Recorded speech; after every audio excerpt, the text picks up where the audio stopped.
கடலலை கொஞ்சும் திருச்செந்தூரில் விஸ்வரூபமே வேலையா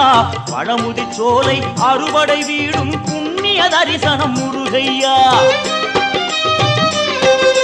திருநீர் அணிந்து வரும் போது நெஞ்சில் நிம்மதி பிறக்குது கந்தையா சுகனே சிவனார் மகனே உன்னை பாட பாட சுகமாகுதையா வேல் முருகா அரோகரா அரோகரா வேல் முருகா